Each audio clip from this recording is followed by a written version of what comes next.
نماز فجر کے بعد سورۃ کوثر کا یہ وظیفہ کر لیں، دولت آپ کا پیچھا نہیں چھوڑے گی۔ جس نے بھی پڑھا وہ ارب پتی بن گیا۔ بسم اللہ الرحمن الرحیم۔ محترم ناظرین، فجر کے بعد سورۃ کوثر کا یہ وظیفہ کر لیں۔ صرف ایک دن کا وظیفہ ہے، لوگ دروازہ کھٹکھٹا کر پیسے دے جاتے ہیں۔ فجر کی نماز کے بعد یہ وظیفہ پڑھ لینا، قسمت کے اگر بند تالے نہ کھل جائیں تو پھر مجھے کہنا۔ تقدیر میرے ناظرین ایسے بدلے گی، دنیا دیکھے گی۔ جو بھائی بہن چاہتے ہیں کہ فوری طور پر ان کی زندگی میں اس میں وہ خود اپنی آنکھوں سے غیبی مدد کے نظارے دیکھیں، غیبی مدد کو آتے ہوئے دیکھیں، یہ وظیفہ لازمی پڑھیں۔ یہ ضروری نہیں کہ نماز فجر کے بعد آپ یہ وظیفہ پڑھیں، جیسے ہی فجر کی نماز ہو جائے نماز آپ پڑھ لیں۔ اگر آپ لوگ نماز کے فوراً بعد چاہتے ہیں تو فوراً بعد یہ وظیفہ پڑھ لیں، چاہیں تو کچھ دیر بعد سکون سے چلتے پھرتے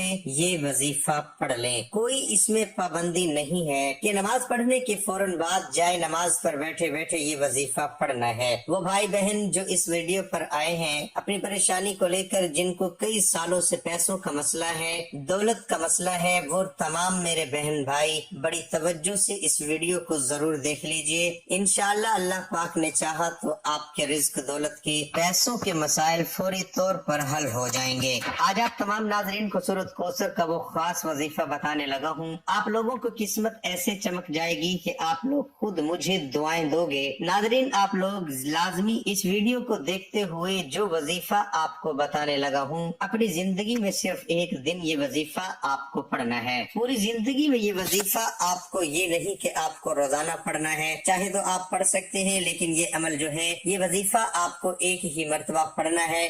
انشاءاللہ جو اس ویڈیو کو دیکھ رہا ہے، جس کی جیب میں 10 روپے کا نوٹ بھی نہ ہو، غیبی مدد ہوگی۔ اگر وہ رات کو ایک دفعہ پڑھ کر سوئے، صبح مالا مال ہو جائے گا۔ صبح یہ وظیفہ پڑھ لے تو شام تک پیسوں کا بندوبست ہو جائے گا۔ اس وظیفے کو کرنے کے بعد آپ کی مالی مشکلات، جو پریشانیاں ہیں رزق اور دولت کو لے کر، اگر سالوں سال سے آپ بے روزگار ہیں، رزق کی تنگی کی وجہ سے آپ شدید پریشان ہیں، آپ اللہ پاک کی ذات پہ یقین کرتے ہوئے یہ بے حد آزمودہ اور مجرب وظیفہ آپ نے پڑھ لینا ہے۔ بہت ہی آسان وظیفہ ہے، کوئی مشکل وظیفہ نہیں، اور پڑھنے کا جو طریقہ ہے وہ بھی آپ کو بالکل آسان طریقے سے سمجھا دوں گا۔ یہ عمل ہے، اس وظیفے کو کر لیں، انشاءاللہ اللہ پاک ایسا معجزہ فرمائیں گے، اللہ پاک ایسا کرم فرمائیں گے، آپ کی تمام مشکلات ختم ہو جائیں گی۔ آج کا یہ خاص وظیفہ سورۃ کوثر اور اللہ تعالیٰ کے صفاتی ناموں کا ہے، مگر اس قدر طاقتور اور جلیل القدر عمل ہے، ہماری جیسی ناقص زبان اس کو بیان نہیں کر سکتی۔ میرے آقا صلی اللہ علیہ وسلم کی شان بھی ہے کہ اس قدر مقام بھی ہے، اور بہت زیادہ خیر و کثیر اس عمل کے اندر ہے۔ جو اس مبارک چھوٹی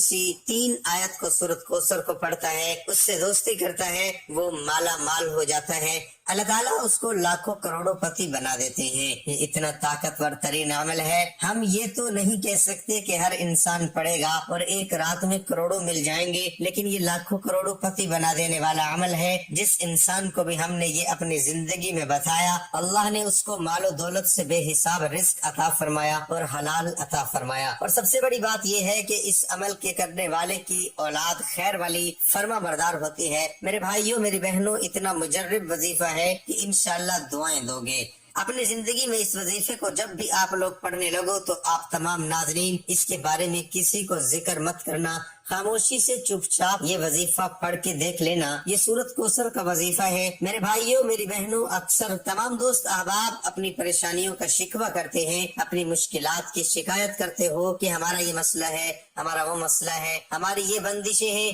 ناظرین، اس وظیفے کو پڑھنے سے پہلے جتنی آپ کی حاجتیں ہوں، جتنی آپ کی مرادیں ہوں، ان مرادوں کی، حاجتوں کی نیت کر لینی ہے۔ یہ میری یہ حاجت ہے، مراد پوری ہو جائے، پھر یہ چھوٹا سا وظیفہ پڑھ کے دیکھ لینا۔ میرے بھائیوں، میری بہنوں، ابھی وظیفہ آپ پڑھ رہے ہوں گے اور غیبی مدد کے نظارے اپنی آنکھوں سے دیکھو گے۔ انشاءاللہ یہاں وظیفہ ختم ہوگا، وہاں انشاءاللہ کام ہو جائے گا۔ لیکن میرے بھائیوں، جس ترتیب سے بتاؤں گا، اگر آپ نے یہ عمل کر لیا، جھولیاں اٹھا اٹھا کر دعائیں دو گے، ساری زندگی دعائیں دو گے، پوری زندگی اگر مانگنے میں، لوگوں کے آگے ہاتھ پھیلانے میں گزر گئی ہے تو یہ ویڈیو مکمل دیکھ لینا۔ آپ لوگوں کی قسمت کے اگر بند دروازے فجر کی نماز کے بعد یہ وظیفہ پڑھنے کے بعد نہ کھل جائیں تو پھر مجھے کہنا۔ بڑی سے بڑی رکاوٹ ہوگی، رزق میں بڑی سے بڑی بندش ہوگی، بد نظر ہوگی، وہ بھی انشاءاللہ ختم ہو جائے گی۔ اللہ پاک نے چاہا تو ناظرین یہ اتنا مجرب اور خاص وظیفہ ہے، یہ سمجھ لے کہ یہ اپنے سینے کا راز آپ تمام ناظرین کو بتانے لگا ہوں۔ قرآن پاک کی اس ایک سورت مبارک کا عمل آپ کر لیں گے تو آپ کی جتنی بھی مشکلات ہوں گی، رزق کی تنگی ہوگی، اور خاص طور پر رزق کی تنگی کے لیے یہ جو عمل ہے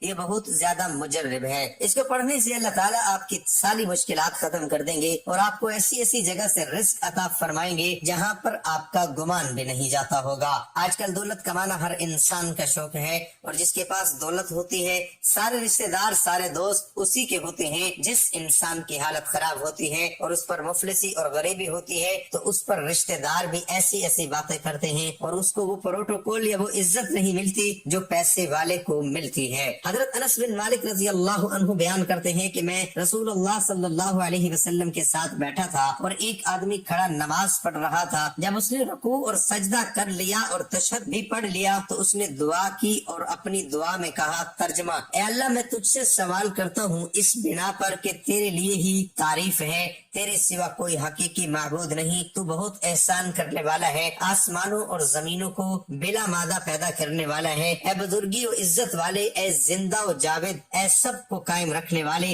بے شک میں تجھ سے سوال کرتا ہوں۔ نبی صلی اللہ علیہ وسلم نے اپنے صحابہ سے فرمایا، تم جانتے ہو اس نے کن لفظوں سے دعا کی؟ انہوں نے کہا، اللہ تعالیٰ اور اس کا رسول بخوبی جانتے ہیں۔ آپ نے فرمایا، اس ذات کی قسم جس کے ہاتھ میں میری جان ہے، اس نے اللہ تعالیٰ کے اس اسم اعظم کے ساتھ دعا کی ہے جس کے ساتھ اللہ کو پکارا جائے تو وہ ضرور جواب دیتا ہے، اور جب اس کے ساتھ کچھ مانگا جائے تو ضرور عطا فرماتا ہے۔ حضرت ابو ہریرہ رضی اللہ عنہ سے روایت ہے کہ رسول اللہ صلی اللہ علیہ وسلم نے ایک آدمی کو اس طرح دعا کرتے ہوئے سنا۔ وہ اللہ تعالیٰ کے حضور میں عرض کر رہا تھا، اے اللہ میں اپنی حاجت تجھ سے مانگتا ہوں بوسیلہ اس کے کہ بس تو اللہ ہے، تیرے سوا کوئی مالک و معبود نہیں، تو ایک اور یکتا ہے، بالکل بے نیاز ہے، اور سب تیرے محتاج ہیں، نہ کوئی تیری اولاد، نہ تو کسی کی اولاد، نہ تیرا کوئی ہمسر۔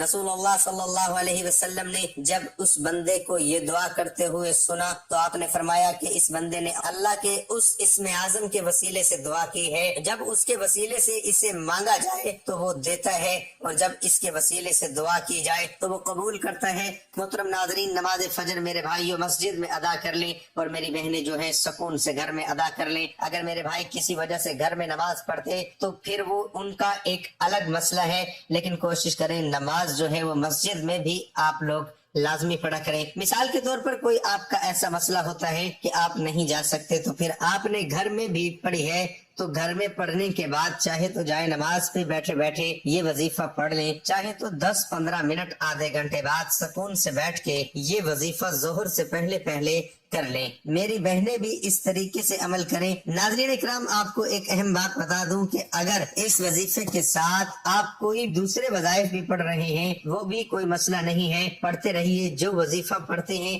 اس کے ساتھ پڑھ سکتے ہیں، مطلب دن میں آپ نے، دوپہر میں، شام میں اگر مختلف وظائف کیے ہوئے ہیں تو اس دن آپ یہ پڑھ سکتے ہیں۔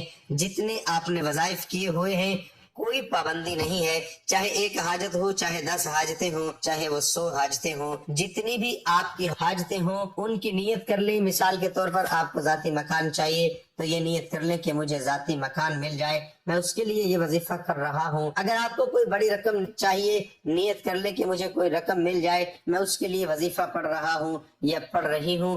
حاجتوں کی نیت کر لیں، اس کے بعد فوراً سے آپ تمام دوست احباب سکون سے بیٹھ جائیں۔ نماز پڑھنے کے بعد کہہ رہا ہوں کہ نماز پڑھنے کے بعد اپنی حاجت کی نیت کر لیں، اور جب وظیفہ پڑھنے کے لیے بیٹھیں تو ایک مرتبہ اعوذ باللہ من الشیطان الرجیم اور ایک ہی مرتبہ بسم اللہ الرحمن الرحیم پڑھ لیں۔ اس کے بعد ایک مرتبہ آپ لوگ درود پاک پڑھ سکتے ہیں، کوئی بھی درود پاک پڑھ لیں جو یاد ہو، آسان لگتا ہو۔ درود ابراہیمی پڑھ لیں، یہ سب سے چھوٹا درود پاک صلی اللہ علیہ وسلم پڑھ لیں۔ درود ابراہیمی پڑھ لیں، یہ سب سے چھوٹا درود پاک صلی اللہ علیہ وسلم پڑھ لیں۔ درود ابراہیمی ایک بار ثواب کے طور پر میرے ساتھ بھی پڑھ لیں۔ اللہم صلی علی محمد وعلی آل محمد کما صلیت علی ابراہیم وعلی آل ابراہیم انک حمید مجید۔ اللہم بارک علی محمد محمد وعلى آل محمد كما باركت على إبراهيم وعلى آل إبراهيم إنك حميد مجيد۔ درود پڑھنے کے فوراً بعد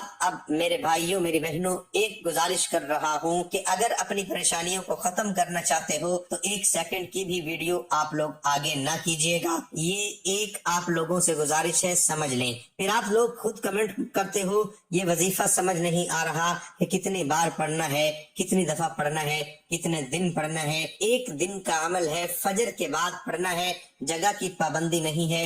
اگر نماز کے بعد مسجد میں پڑھ لیں تو نماز کے بعد گھر میں بھی پڑھ لیں۔ اب وظیفہ سمجھ لیں، 1 مرتبہ اعوذ باللہ من الشیطان الرجیم پڑھ لیا، 1 مرتبہ بسم اللہ الرحمن الرحیم پڑھ لیں، چاہے 10 حاجتیں ہوں، اور اپنی پریشانی کے حل کے لیے وہ نیت کر لیں، یہ فلاں فلاں پریشانی ہے، اس کی بھی نیت کر لیں، اس کے لیے وظیفہ پڑھ رہا ہوں یا پڑھ رہی ہوں۔ ناظرین اکرام، آپ جانتے ہیں کہ درود پاک پڑھ کر کی جانے والی دعائیں کبھی رد نہیں ہوتی، اور 1 مرتبہ درود پاک پڑھنے کے بعد فوراً سے آپ لوگوں کو سورۃ کوثر پڑھ لینی ہے۔ انا اعطیناک الکوثر فصل لربک وانحر ان شانئک هو الابتر۔ سب سے پہلے 21 مرتبہ جب سورۃ کوثر پڑھ لیں، اس کے بعد آپ لوگوں کو یہ وظیفہ 11 مرتبہ یا غنیو آپ کو پڑھ لینا ہے۔ اب آپ کو دوسری مرتبہ بہت آسان سا وظیفہ، دوسری مرتبہ آپ لوگوں کو 21 مرتبہ سورۃ کوثر پڑھ لینی ہے، اور اس کے فوراً بعد جو دوسرا وظیفہ ہے آپ لوگوں کو جو پڑھنا ہے وہ یا وہاب 11 مرتبہ آپ کو پڑھ لینا ہے۔ اس کے بعد تیسری اور آخری مرتبہ آپ کو سورۃ کوثر 21 مرتبہ پڑھ لینی ہے۔ تیسری مرتبہ اور اس کے بعد جو آخری اسم ہے وہ آخری وظیفہ ہے، آپ لوگوں کو پڑھنا ہے وہ 11 مرتبہ یا رحمان پڑھیں گے، اور اس کے بعد 1 مرتبہ جو درود پاک شروع میں پڑھا تھا آخر میں پڑھ لیجئے گا۔ وظیفے کا طریقہ کار ایک بار پھر سن لیں، پھر 1 مرتبہ درود پاک، پھر اس کے فوراً بعد 21 مرتبہ سورۃ کوثر، پھر 11 مرتبہ یا غنیو، پھر اس کے بعد 21 مرتبہ سورۃ کوثر، پھر 11 مرتبہ یا وہاب، پھر 21 مرتبہ سورۃ کوثر، پھر 11 مرتبہ یا رحمانو، پھر آخر میں اس کے بعد درود پاک پڑھ لیجئے گا۔ اس کے علاوہ سورۃ کوثر کے بہت سے فوائد ہیں۔ میاں بیوی کی محبت بڑھانے کے لیے سورۃ کوثر لا علاج بیماری کا آخری علاج ہے۔ دشمنوں کی زبان بند ہوگی، رزق میں برکت ہوگی، پیسوں کی کبھی کمی نہیں ہوگی۔ ناظرین، یہ وظیفہ مکمل ہونے کے بعد اللہ کی بارگاہ میں رو رو کر گڑ گڑا کے دعا کرنی ہے، اے گناہ گاروں کو بخشنے والے، عیبوں پر پردہ ڈالنے والے عظیم رب، سب مسلمانوں پر اپنا رحم و کرم فرما، تمام ناظرین کے رزق میں وسعت عطا فرما، اور ہمارے بیماروں کو شفا عطا فرما، آمین۔ ہمیشہ صبر و شکر اور ہماری دنیا و آخرت سنوار دے، آمین۔ اللہ پاک سے دعا ہے کہ اللہ پاک ہمیں 5 وقت کا نمازی بنا دے اور دین اسلام پر عمل کرنے کی توفیق عطا فرمائے۔ ویڈیو اچھی لگی تو ویڈیو کو لائک کر دیں۔ ناظرین کرام، رزق میں برکت، وسعت اور کشادگی کے لیے اللہ کے 99 ناموں میں سے ایک نام کمنٹ میں ضرور لکھیں۔